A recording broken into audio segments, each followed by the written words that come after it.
tardes, señoras y señores. En nombre del Instituto Nacional de Ciencias Penales y de nuestro director, el maestro Gerardo Laveaga, les damos a todos ustedes una cordial bienvenida a esta presentación del libro La prueba ilícita penal de Antonio López Ramírez, en la que participarán distinguidísimas personalidades que presentaré a continuación, que el día de hoy nos complacen con el comentario de esta obra, y les pido que al final de la presentación les demos un fuerte aplauso. Contamos con la presencia de Miguel Ángel Aguilar López, doctor en Derecho y magistrado del primer Tribunal Unitario en materia penal del primer circuito. También nos acompaña José Ramón Cosío, doctor en Derecho, ministro en retiro de la Suprema Corte de Justicia de la Nación y profesor del Instituto Tecnológico Autónomo de México, ITAM. También contamos con la presencia de José Luis Nazar-Dou, licenciado en Derecho por la Escuela Libre de Derecho, abogado penalista postulante y socio fundador de Nazar y Asociados. Y por supuesto, el autor de la obra, Antonio López Ramírez, doctor en Ciencias Penales y Política Criminal por el Instituto Nacional de Ciencias Penales y abogado penalista postulante del despacho López Flores Castro Abogados. En primer término, por favor, demos un aplauso para recibir a la mesa.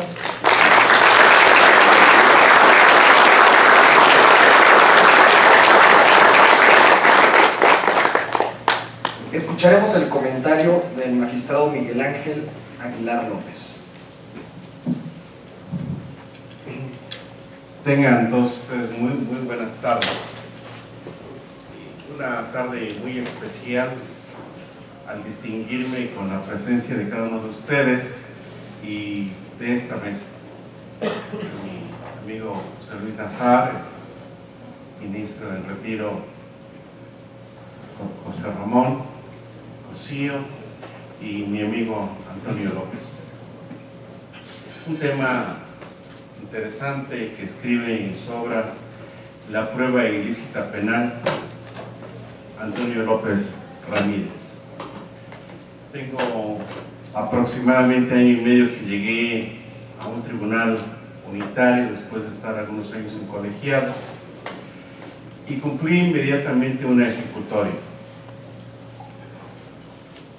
Una familia afligida porque fue secuestrada su menor hija, usa todos los recursos económicos, sociales, de toda índole, y encuentra el lugar en donde está secuestrada su hija.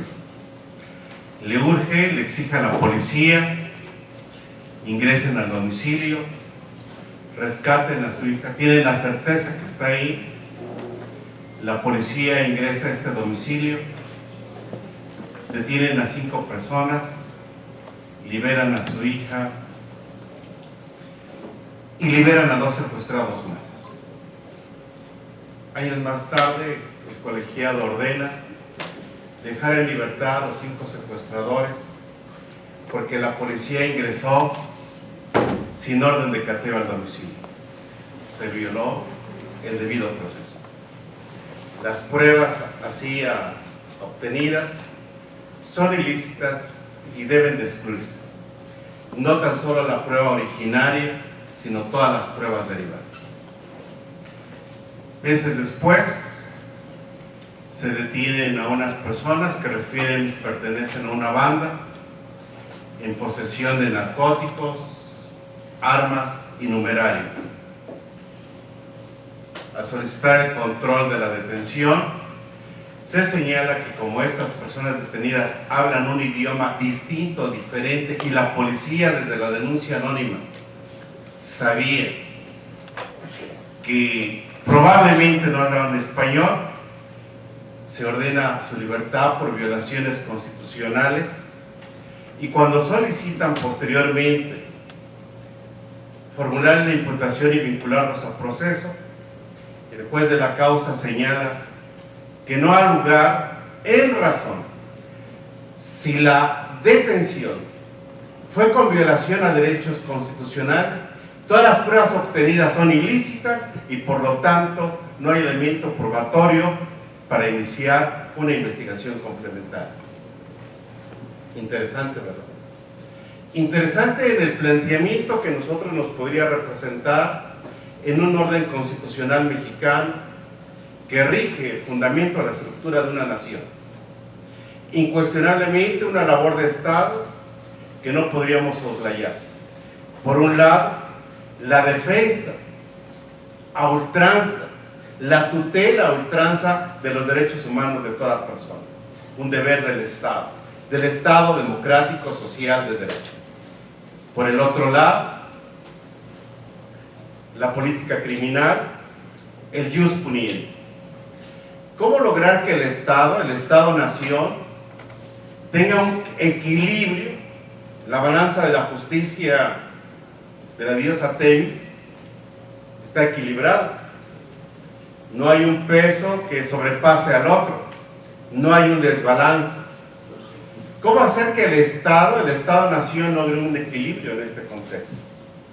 La Constitución expresamente señala, dentro de las reglas del debido proceso penal acusatorio, núcleo duro del proceso, que las pruebas obtenidas ilícitamente son nulas, deben de excluirse. En la doctrina norteamericana, en el hacer norteamericano, nace la idea de la doctrina del fruto del árbol envenenado. Se debe de excluir no tan solo las pruebas originarias, sino toda prueba derivada.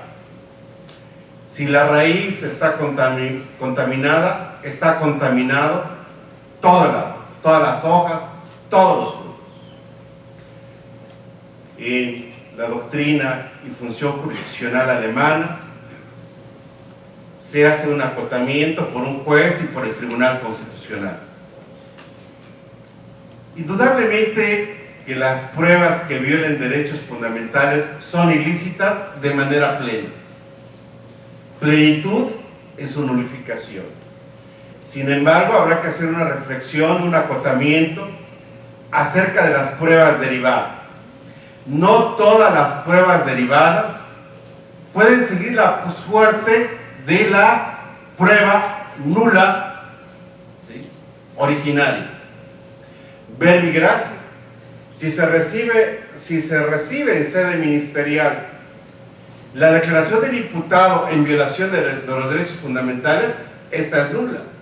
Pero ¿qué acontece si en sede judicial, en el pleno goce de todos los derechos procesales, presunción de inocencia, defensa adecuada, emite una declaración informada en la que acepta la culpabilidad, también será una prueba nula? La imputación de sus coinculpados, el aseguramiento de inspecciones por la policía, el aseguramiento de evidencia bajo otros factores, también tendrá que ser nula.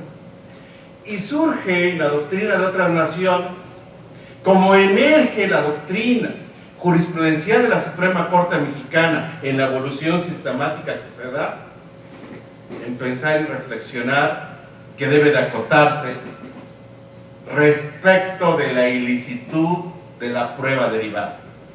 No todo puede ser nulo.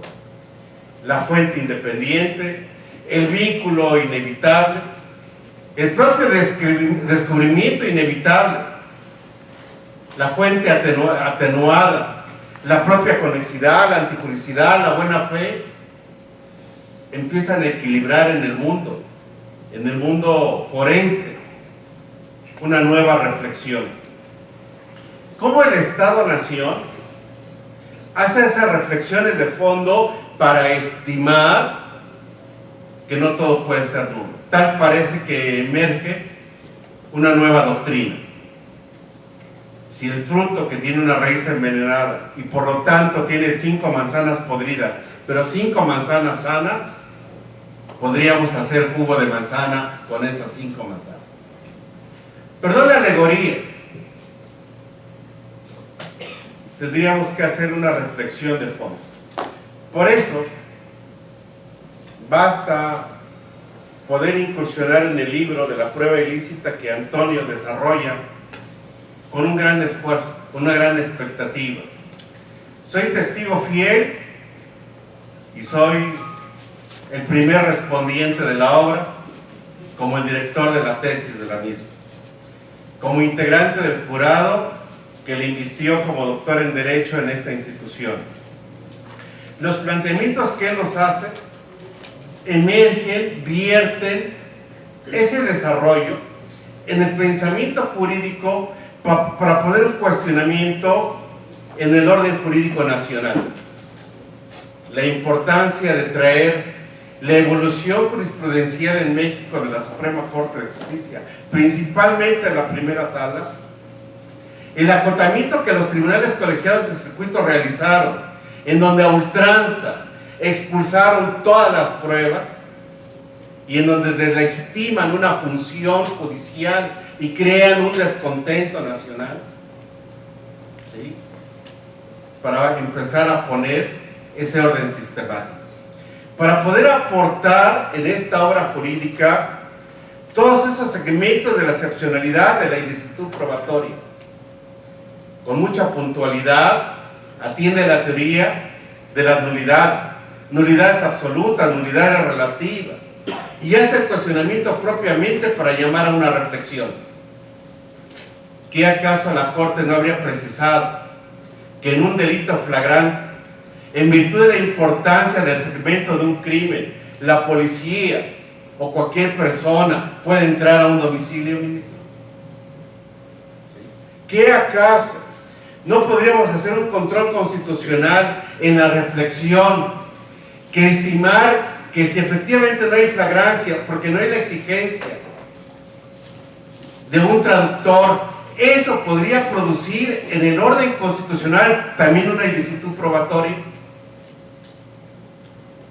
Un método científico, un método de análisis, un método social, un método analítico, sistemático y sobre todo dogmático, nos presenta el cuestionamiento de una obra jurídica que abona a una práctica social útil.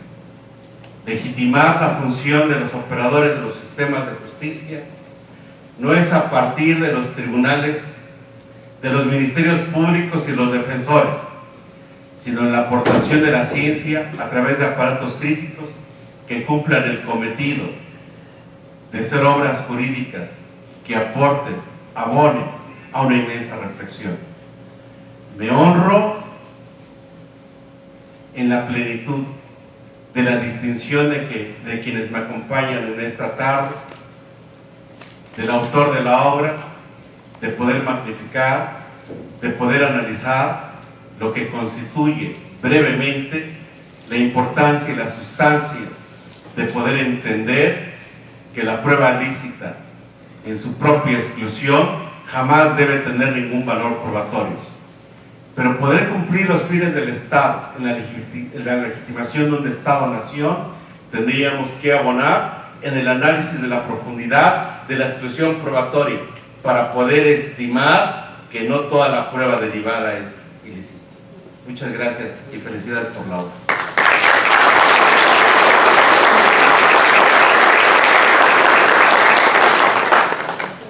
Agradecemos su interesante comentario, señor magistrado, y continuamos con la participación del doctor José Ramón Cosío. Muchas gracias.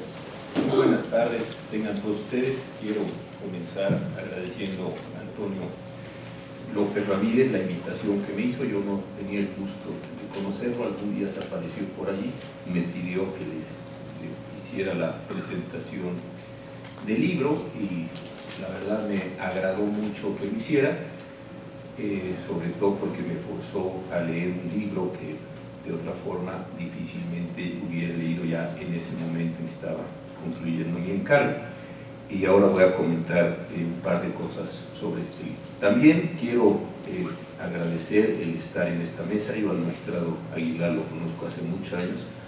Me parece uno de los magistrados más sólidos que tiene el Poder Judicial de la Federación, y desde luego a Liceo Nazar, que es un litigante muy bueno, muy completo, muy capaz y además una persona muy preocupada por la evolución y la situación de la profesión jurídica.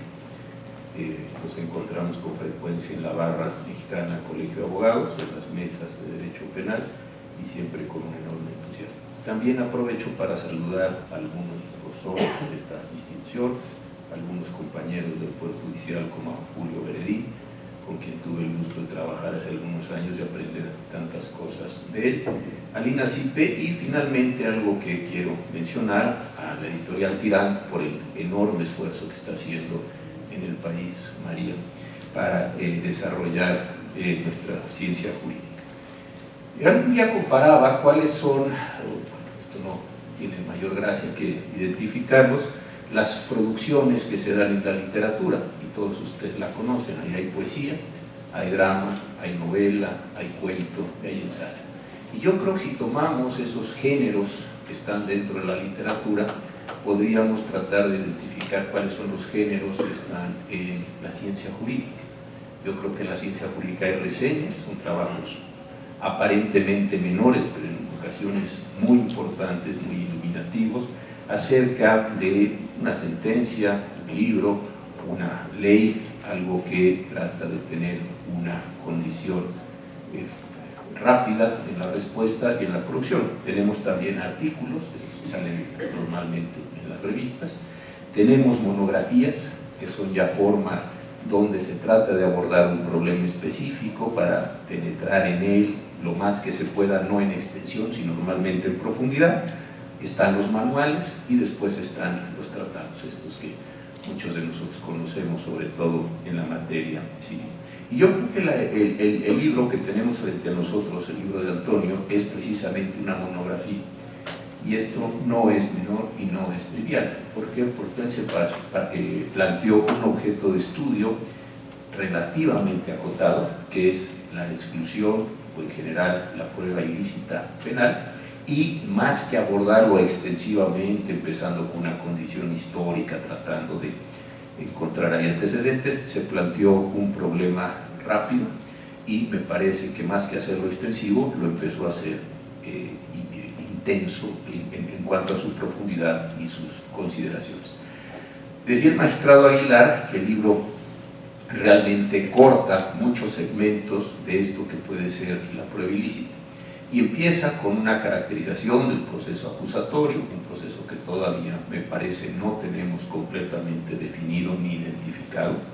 Seguimos teniendo muchos tirones, seguimos teniendo muchas complicaciones en el modo de integrar este proceso acusatorio, ya no tan nuevo, pero el nuevo proceso acusatorio con el juicio de amparo. Ahí tenemos muchísimos problemas. Yo, de las cosas más complejas que me tocó ver en los últimos, digamos, 2 años en la Suprema Corte de Justicia es cómo hacíamos compatible el proceso acusatorio con el juicio de amparo y las enormes tensiones que nos estaba generando al no poder reponer el procedimiento con la facilidad que se hacía anteriormente. Creo que ahí hay un problema central, cómo va uno cerrando etapas, cómo va uno limpiando las etapas para después cerrar, y lo que haya pasado ahí pues se queda ahí y ya no es posible seguirlo levantando, moviendo por la condición general de la audiencia y algunos otros problemas de verdad que me parece que no están nada bien clarificados en la jurisprudencia ni en el análisis, porque son 2 choques importantes entre 2 racionalidades distintas. La del juicio de amparo, ya la sabemos, una racionalidad escrita, muy pesada, donde todo se come, donde todo lo analiza, y un proceso que debería tener, o al menos aspiramos a tener, que tuviera unas características diferentes. Entonces creo que ahí hay tensiones enormes. Pero lo interesante de este libro es precisamente el tomar el tema de la prueba ilícita a partir de las condiciones y después irlo rebanando, que a mí es como me parece que deben ser los libros de dogmática jurídica, en tantos problemas como sea capaz de generar el autor. Entre más problemas vea, entre más preguntas se haga, entre más cosas nos diga, entre más delgado corte, digámoslo así, déjenme usar esta metáfora, esas rebanadas, me parece que nos ilustra mucho más de lo que estamos tratando. Y esa característica tiene el libro. Insisto, comienza planteándonos las condiciones generales de los procesos acusatorios, rápidamente va a las pruebas y después va a lo que es el meollo del asunto de los últimos 2 capítulos, el cortar, el rebanar toda la situación de la ilicitud, que sí sirve, que no sirve, por qué no sirve, y como lo decía muy bien el maestro Aguilar, qué pedazos, déjenme hablar así físicamente, qué pedazos de esa realidad sí puedo utilizar y cuáles no. Yo creo que él tiene toda la razón, otra vez estoy dialogando con el maestro Aguilar. Cuando empezamos en estos procesos, yo como juzgador, me parece que vimos, como suele suceder en la realidad, cuando te viene un fenómeno nuevo, esto no tiene nada de particular, empieza uno viendo lo muy grueso, uno empieza tomando ideas, y esto es una confesión casi, ideas muy gruesas para asimilar lo nuevo a lo que uno más o menos conoce con ciertas condiciones de analogía. Pero luego me parece que es la propia experiencia la que le hace darse cuenta a uno que son soluciones muy gruesas, son soluciones muy fáciles en algún sentido, que vienen derivadas de la filosofía o de la ideología del nuevo proceso, y al empezar a operar con esas categorías uno tiene que ir diferenciando, tiene que ir matizando, tiene que ir generando efectos para poder hacer operativo ese nuevo sistema. Y yo creo que esta es la condición que tiene el libro. Si el libro hubiera salido hace unos 2 o 3 años, hubiera sido un libro que hubiera planteado problemas en abstracto. ¿Qué hubiera pasado? ¿Qué sería bueno que pasara?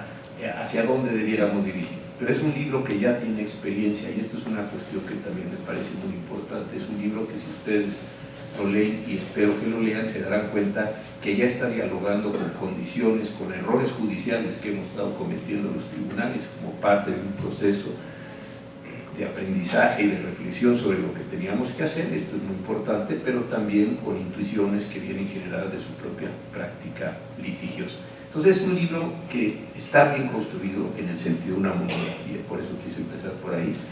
Escoge bien un tema, desarrolla bien el tema, lo desarrolla a profundidad, problematiza mucho de lo que está sucediendo y toma una experiencia para tratar de corregir o para tratar de inducir algunas respuestas diferenciadas a lo que ya se nos está presentando.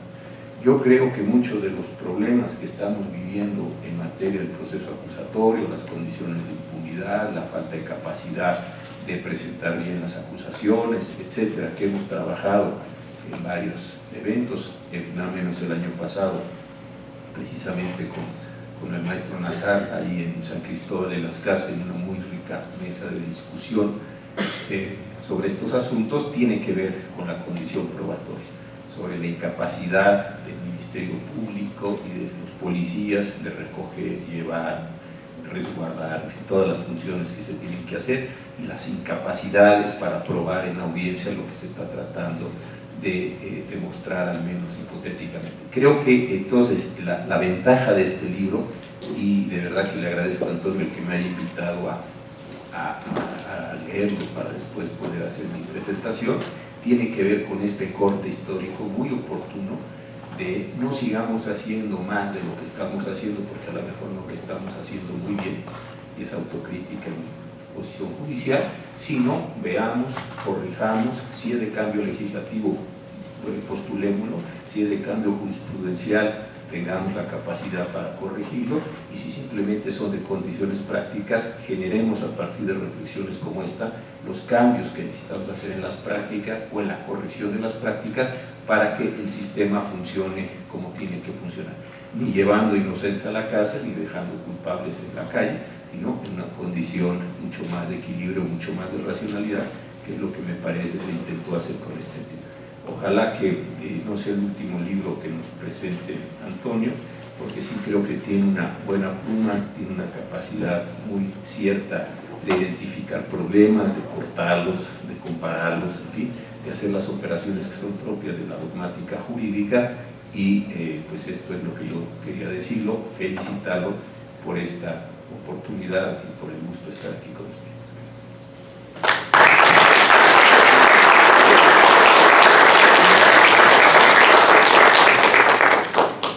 Gracias por sus palabras, doctor Cosío. Toca el turno al licenciado José Luis Nazar.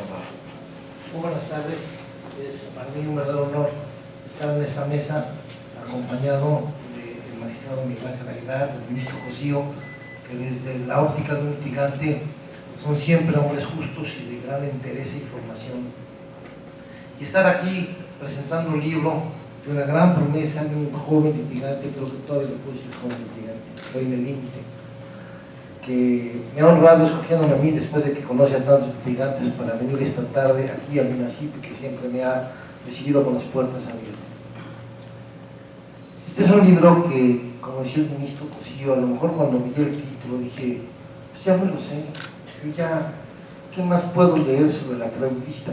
La prueba ilícita fue todo un tema álgido desde la reforma de 2008, que hacían, es más, desde el 2000, cuando empezamos a acariciar la posibilidad remota de implementar el sistema, siempre la prueba ilícita se ponía en la mesa. Me pareció en aquellos ayeres que hasta éramos un país en pañales en el tema de la prueba ilícita. ¿Por qué cuando abrí el libro me empecé a convencer hoja por hoja? Porque prácticamente desde el índice me puedo percatar que es un libro que acota toda la normatividad al respecto, con toda la doctrina habida y por haber, pero vista desde la práctica. Antonio López, desde su trinchera, enfrenta el respeto a la normatividad, cuestiona las posiciones doctrinarias y toma postura. ¿Sí? Este es de los pocos libros que yo he leído en la materia donde el autor, párrafo a párrafo, toma una postura. A veces coincido, a veces no coincido, pero siempre toma postura. Eso hace de este libro una verdadera delicia para quienes tenemos la sed de aprender de los que saben. A la hora de reflexionar sobre la prueba ilícita, bastará con reflexionar en tres posibles causas productoras. La tortura, muy arraigada, por cierto, en los ayeres del derecho penal mexicano. La intervención de comunicaciones privadas sin autorización. Las detenciones ilegales son las fuentes más frecuentes de la prueba ilícita. Y por eso, a la hora en que llego al último capítulo del libro de Antonio López y empiezo a leer la doctrina del fruto del árbol caído y del descubrimiento inevitable, hacen volver a centrar en mí qué postura voy a tomar al respecto. Si voy a los orígenes, tendría que ser radical y decir la raíz podrida trae hojas podridas. Si voy a la práctica, a la visión judicial, tomo el ejemplo del magistrado a quien admiro respeto, digo, con 5 manzanas podemos hacer una fruta. ¿Qué deberíamos hacer? Aquí encontramos la respuesta. Por lo menos encontramos la respuesta para tomar una posición propia, fundada en la doctrina, en el quehacer diario. Pero, ¿por qué la importancia de un libro más sobre la prueba ilícita? El doctor pondera la necesaria búsqueda de la verdad durante un juicio y dice, ¿qué busco? ¿La verdad histórica o la verdad material? En la medida en que en el interior de nosotros encontramos la respuesta, vamos a encontrar la posición sobre la prueba ilícita. Habrá quienes, en función de encontrar la verdad histórica, hagan prevalecer una postura, y habrá quienes, en función de controlar la verdad material, prevalecerán la otra. ¿Qué pesa más en una investigación? Que el imputado, posible autor del delito, sea castigado, aunque la prueba con la cual es condenado es ilícita. Y el juzgador, que tiene esa enorme responsabilidad en la espalda de no mandar a la cárcel a un inocente, pero tampoco a la calle un culpable, debe de ponderar si respeta el debido proceso, si lo deja en libertad entonces al no honrar la prueba, o no respeta el debido proceso, cierra los ojos y deja hablar su alma y su convicción y sentencia al culpable con la certeza de que lo es. Por eso este libro es como un semáforo. Es un semáforo para el juzgador, es un semáforo para el litigante, es un semáforo para el académico. a dónde debemos ir para encontrar este justo medio aristotélico. En casi 35 años de litigio, yo no había encontrado la respuesta, la encontré aquí. Me voy a permitir hacer una cita cuasi textual del autor con la cual pretende él dilucidar este problema que él plantea. Derivado de los derechos al debido proceso, dice el doctor López, la presunción de inocencia y la defensa adecuada conlleva el derecho a la libertad probatoria en tres vertientes: libertad probatoria como medio, libertad probatoria como objeto y libertad de valoración probatoria. Una vez que lo plantea así, enmarca la prueba en sus dos grandes columnas: la pertinencia y la licitud. Y al cerrar el libro te das cuenta que una prueba que no sea pertinente o que no sea lícita, o por lo menos fue mi toma de postura de este libro, no debe de ser considerada por el juzgador, aunque ello se traduzca en una injusta libertad. Después, en una muy curiosa forma de dividir y redactar, como decía el señor ministro, y yo sentí que me estaba comiendo una pizza en pedazos con todo este capítulo, muy interesante. Toma postura el autor y dice: voy a avisarles, voy a decirles qué pienso sobre las reglas de exclusión. No hay postura, dice él, doctrinaria que me convenza. Ni uno, ni otro, ni otro, ni otro tiene razón. Si tú quieres saber cuál debe de ser la postura a tomar, pasa primero en el marco constitucional de la prueba del país donde te encuentres, del cuerpo normativo que te rija, y después básalo en tu sistema procesal aplicable. Por eso entiendo yo, o así me lo dejó ver el autor, que la toma de postura sobre la prueba ilícita en México va a ser diferente a la de Estados Unidos, va a ser diferente a la de Chile, va a ser diferente a la de Colombia. Porque para poder delimitar, después de haber conocido el marco doctrinal sobre la prueba ilícita, de cómo aplicarla aquí y ahora, dice el doctor López, pues fíjate en tu sistema procesal de aquí y de ahora. Y por cierto, sistema procesal que necesita, urge y amerita de muchos cambios.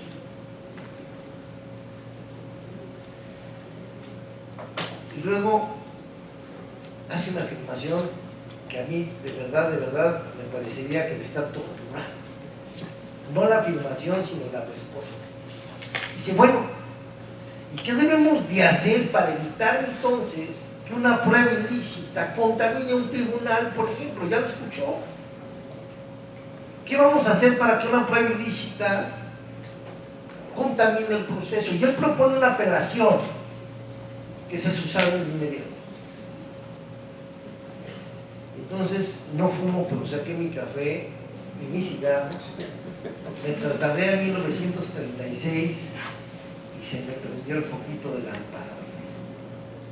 Debemos, le diría yo al autor, de regresar al amparo. Porque ya lo decía el ministro Cosío, yo me imagino los esfuerzos que habría que hacer desde la psique del juzgador para lograr adecuar la ley de amparo, que es incompatible con el sistema acusatorio. Los países puristas del sistema acusatorio no tienen amparo, nada más tienen habeas corpus, porque el juez de control es un juez de garantías, no necesitan el amparo. Y ante las omisiones, pues a lo mejor sacamos de la bolsa el amparoide. Entonces no fue tan nuevo el sistema, nos está regresando, y si mal no me engaño, desde 1919 creo que existe la figura.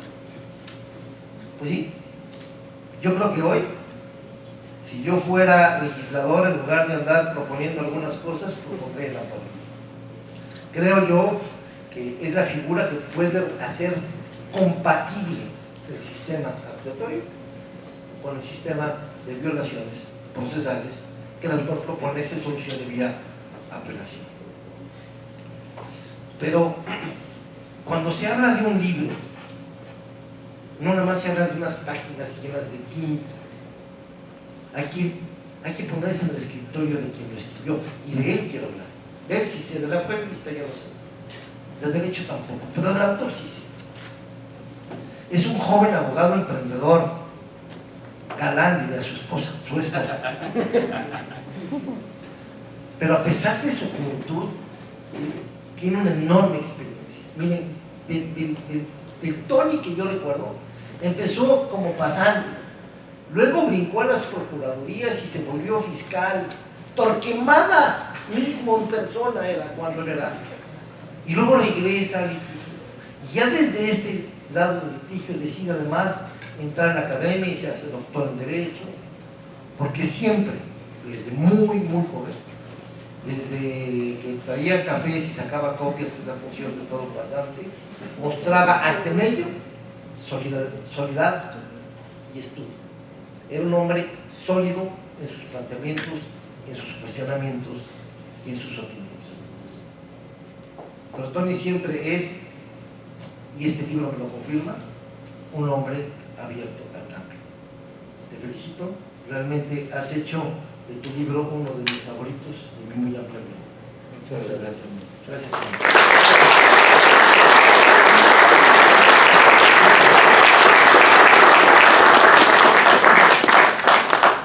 Agradecemos su atinado y siempre interesante comentario, licenciado Nazar. Y para finalizar, tenemos la intervención del autor de la obra La prueba ilícita penal, el doctor Antonio López Ramírez. Hola, ¿qué tal? Muy buenas tardes. Bueno, pues después de escuchar las palabras del licenciado Nazar y de las personas que amablemente comentan el libro el día de hoy, que para mí son maestros, no me queda más que agradecer y nuevamente agradecer. Y es que precisamente eso me enseñaron mis padres que están presentes, que es de bien nacido ser agradecidos. Por eso yo agradezco, además de mis presentadores, evidentemente a todas las personas que nos acompañan y sobre todo al Instituto Nacional de Ciencias Penales por permitirme presentar esta obra que, como bien lo señaló el magistrado Aguilar López, es fruto de la tesis doctoral que presenté precisamente en esta mesa el año pasado y con la cual obtuve el grado de doctor en Ciencias Penales y Política Criminal. El doctor fue mi director de tesis y además fue parte del sínodo, creo que fue el presidente del sínodo inclusive. Una vez hecho esos agradecimientos, no quiero dejar de pasar en comentarles una experiencia que tengo y por qué le tengo tanto cariño a este instituto. En el 2013 fue la primera vez, en el 2003 fue la primera vez que yo pisé ese instituto. Aún no cursaba la carrera de Derecho y venía a tomar unas clases sabatinas de juicio de amparo. Era el ABC del proceso penal y del amparo penal. Eran los cursos sabatinos que tenía. Y el primer día que llegué, entré al auditorio, el auditorio Quirós Corón, que supuestamente iba a ser aquí la presentación. Y entré a una charla que daba un profesor, un litigante, que después supe que era un litigante. Hablaban en ese entonces, en esos tiempos, 2003, del tema del aborto, si se legalizaba, si no se legalizaba, si se penalizaba, si se despenalizaba, algunos sabrán que se descriminalizaba y total quedó en una cuestión de despenalización. Y el profesor, bueno, me quedé sorprendido por el auditorio y por el instituto, porque es realmente un instituto de ciencias penales. El autor hablaba de la necesidad de despenalizar el aborto si era necesario o no, y él decía que no era necesario, que en realidad cuando una mujer provoca un aborto, cuando la gestación se produce a raíz de una violación o que tiene una malformación genética, él decía que podíamos estar en presencia de una inexigibilidad de otra conducta. concluyó una brillante conferencia y precisamente en ese entonces yo tenía 19 años. Alcé la mano, porque permitieron generar preguntas. Alcé la mano y le decía yo al ponente, que desconocía quién era. Le decía, profesor, lo felicito, brillante su exposición.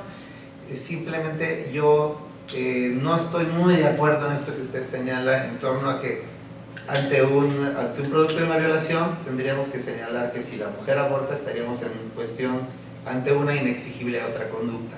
Le decía, en mi opinión, ahí tendríamos que hacer le decía, en mi opinión, la única excluyente de delito en donde no hay ponderación de intereses, ponderación de bienes, sería la legítima defensa. En el caso de una inexigible otra conducta, podríamos pensar en la honra, en la tranquilidad, en la felicidad de la madre, pero al final estamos atacando otro bien jurídico que es la vida. Yo creo que la vida únicamente se puede menoscabar bajo una causa de exclusión del delito a través de la legítima defensa. Yo lo que considero es que no se da una inexigibilidad de otra conducta por la ponderación de bienes, pero sí podemos estar en presencia de que por una cuestión de política criminal se aplique una excusa absolutoria.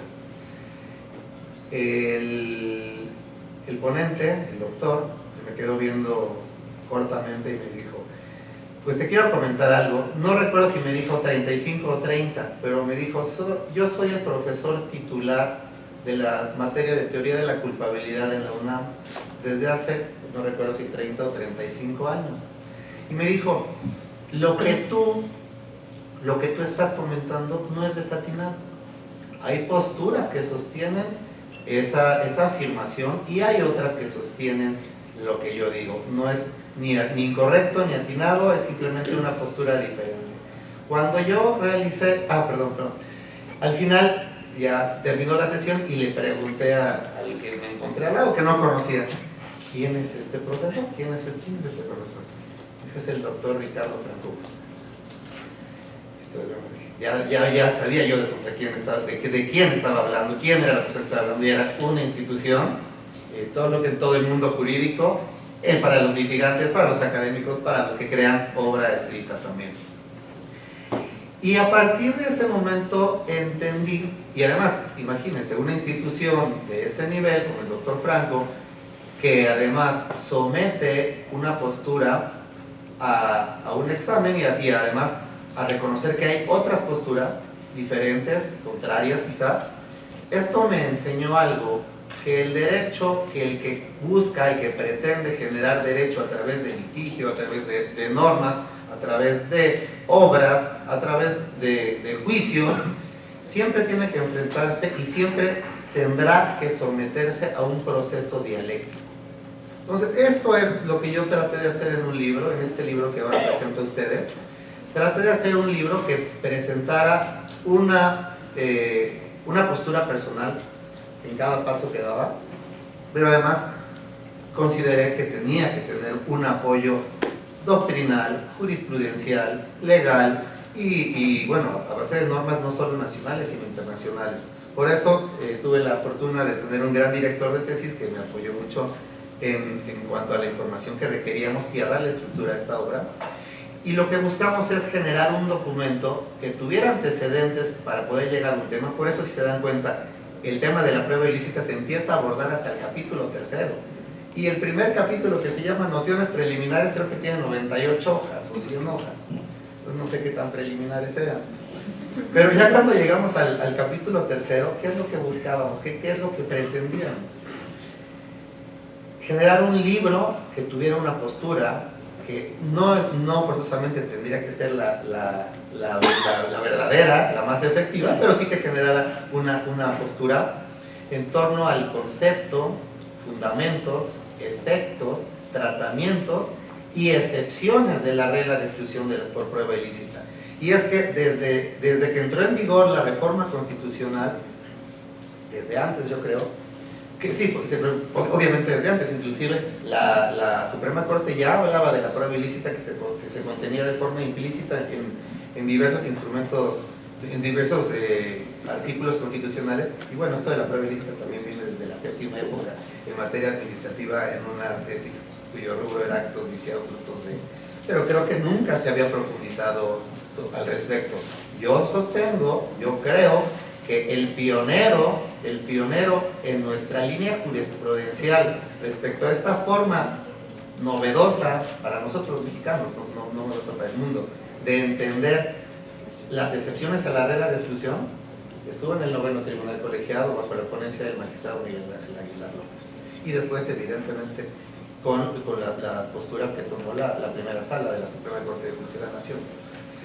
Pero ¿qué ha sucedido? Que lo que yo he percibido es que el foro, los litigantes, los estudiantes, los jueces, los ministerios públicos, no hemos podido distinguir, no hemos podido asimilar en realidad a qué se refiere la prueba ilícita. Yo en cualquier lugar al que voy y hablo de la prueba ilícita, escucho que alguien menciona teoría de los frutos del árbol envenenado.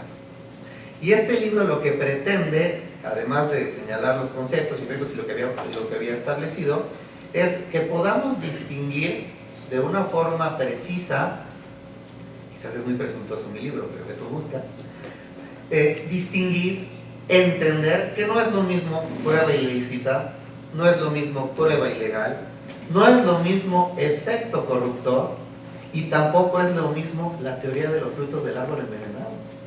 Y como me lo enseñó mi maestro y muy querido magistrado, amigo Miguel Ángel Aguilar López, tenemos que darle su medicina a cada una de las enfermedades. Entonces, los efectos reparadores de la prueba ilícita no son los mismos que los efectos reparadores de la prueba ilegal, ni del efecto corruptor, ni de la teoría de los frutos del árbol envenenado. Hablamos de prueba ilícita en sentido estricto. ¿Qué operará? La regla de exclusión por prueba ilícita. Hablamos de efecto dominó, entonces nos vamos a la teoría de los frutos del árbol envenenado y ahí podremos analizar ciertas excepciones que se han planteado y jurisprudencialmente ya hay por lo menos 3 en México. Hay otras que no son viables para el ordenamiento jurídico mexicano. Nos hacía mucho ruido la good faith exception, ¿no? Imagínense. ¿Es el mismo el efecto reparador que se debe dar a una prueba ilegal? Binder no nos dice que una forma de responder al acto procesal irregular es la nulidad. Pero antes está el saneamiento, antes está la convalidación. Tenemos un capítulo en nuestro Código Nacional de Procedimientos Penales que prevé el artículo 97 al 102, donde ya se habla de estas fórmulas de saneamiento, de convalidación o de nulidad. Pero no es lo mismo a la prueba ilícita. El efecto corruptor, nulidad del proceso, cuando se genera evidencia que puede generar condiciones sugestivas por actuaciones ilegales de la autoridad, tampoco es lo mismo el efecto que da el efecto corruptor, que prácticamente nos lleva a la nulidad del proceso. Prueba ilícita excluye la prueba ilícita y si acaso sus derivadas. No es lo mismo una nulidad del proceso. Si quedan 5 manzanas buenas y te alcanza para un buen jugo, pues ¿por qué no tomártelo, no? Y bueno, árbol envenenado. Entonces, esas son las cuestiones, las inquietudes que yo tenía al escribir este libro respecto a lo que dice mi buen amigo el licenciado Nazar, que como siempre es una muestra más de la sencillez. Yo sostengo que si el éxito de un litigante se pudiera trazar de alfa a omega, sin duda el licenciado José Luis Nazar está en omega. Respecto a lo que decía de la apelación o ¿cómo se llama? El amparoide, efectivamente yo lo que planteo es que el Código Nacional de Procedimientos Penales en el artículo 467, última fracción, establece que es apelable las resoluciones sobre exclusión de prueba. Pero ¿qué sucede cuando en etapa intermedia alguna de las partes ofrece un medio probatorio, se genera el debate y se admite indebidamente una prueba ilícita? ¿La vamos a permitir que llegue al juicio para que el juez se contamine de esa prueba ilícita? Pues bueno, ¿cuál es la solución? Y yo lo que encontré es, primera, no es apelable porque no dice la norma legal que sea apelable las resoluciones que versen sobre admisión o exclusión de prueba, únicamente la acota a la exclusión de prueba. Entonces la admisión que hacemos, ¿qué diríamos todos? Amparo. ¿Amparo indirecto o amparo directo? Si es amparo directo nos tenemos que esperar a la sentencia, entonces ya contaminamos al juez, el tribunal de enjuiciamiento. ¿Nos vamos a amparo indirecto? Pues tampoco, porque se ha señalado que aún no se sabe si esa prueba va a poder tener trascendencia para el resultado del fallo. Por eso como que escabullendo me dije, pues o amparoide, que ahora ya es una buena solución, o una apelación expresa, porque también tenemos que ser conscientes de nuestra realidad. Nos vamos sobre admisibilidad, amparos, nunca vamos a llegar a juicio. ¿Cuántos abogados por chicanar, por trampas, por alargar los asuntos, van a ir a amparo a ver si chicle y pega? Y luego, indirecto, vamos a revisión, cuando sabemos que la finalidad del nuevo sistema es evitar la recursividad, pero yo también digo, hasta cierto momento, hasta cierto punto. Muchas gracias, juez, por estar aquí presente con nosotros, pero y con todo el respeto que tengo para la magistratura, nos hemos enfrentado nosotros como litigantes también ante juzgadores que desafortunadamente le dejan toda la segunda instancia. Dicen, absoluciones, vámonos a la segunda instancia. Y con todo el respeto que de verdad le tengo a la magistratura, nosotros los litigantes somos muy bromistas, pero siempre hemos dicho, ¿cuándo han visto a un juez que se mete en problemas por condenar? En realidad las absoluciones nos cuestan mucho trabajo a nosotros, pero digo, yo evidentemente sé que el Poder Judicial de la Federación se ha hecho mucho, se ha trabajado mucho, se han capacitado mucho los jueces, creo que son los más capacitados, son más capacitados nuestros jueces que nuestros ministerios públicos y que nosotros los litigantes. Y bueno, pues esto nada más es un punto de vista, es algo que someto a su consideración y obviamente a su crítica, y los invito a su lectura. Les agradezco mucho.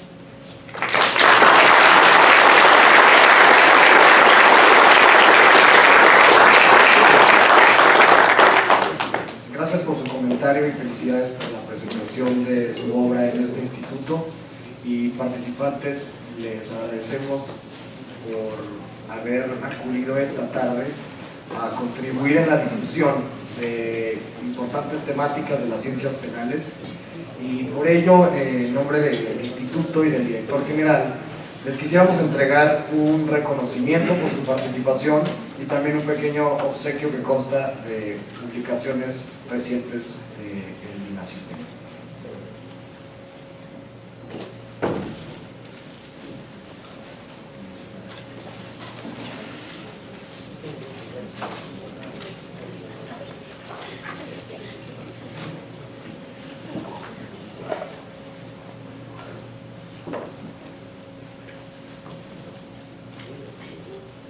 De esta manera damos por concluida la presentación del libro La Prueba Ilícita Penal, y como siempre el INACIP agradece a todos ustedes su presencia y esperamos contar con la misma en el futuro severo.